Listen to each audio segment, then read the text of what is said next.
So our Luminoso's second product is called Compass, which allows you to take in streams of text data and be able to process that in real time to be able to understand things as they evolve and to be able to get early warning on things that are developing.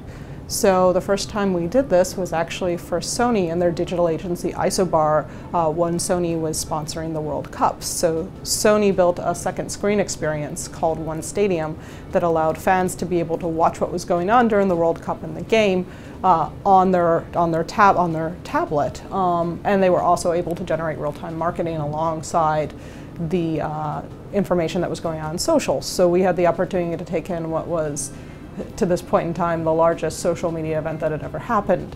And I guess it really highlighted for us the difference between big text in an analytical sense and big data in general. Big text is very variable in its volume. I think that Twitter can be very spiky. If someone scores a goal during the World Cup, everybody tweets about it, and you don't want to see all of that on your second screen experience. So you need to be able to say who's contributing uniquely and interestingly to the conversation, and how much are those topics becoming the topics that people want to know about anyway.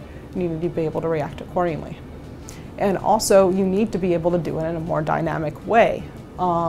New things become important during the World Cup that weren't important at the start. So you can't have a person coming up with the keywords you have to search for. You need to have the computer go back and do that, and that's something unique to us. For example, when one player bit another player during the World Cup, suddenly the topic of biting became very related to football, to soccer, and that wasn't something we were used to. It wasn't something anybody anticipated coming in. And we need to be able to react very quickly to be able to put the commentary, the thoughts, the jokes that came along with that into the experience. I think visualizing and explaining the conclusions the computer are coming up with is almost as hard as coming up with the conclusions itself. I think when we talk about analytics and we think about analytics, nobody ever really thinks about communicating the information the computer is coming up with in a way that you can make actionable decisions on it. And I think it's incredibly important, and it's incredibly hard.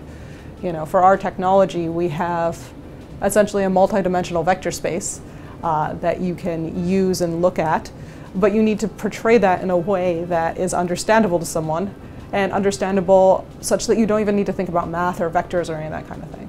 So for us, we really tapped into the language of visualization, the things that people know how to deal with. People understand word clouds, people understand heat maps. How can we take these more advanced concepts and use them in an analogous way?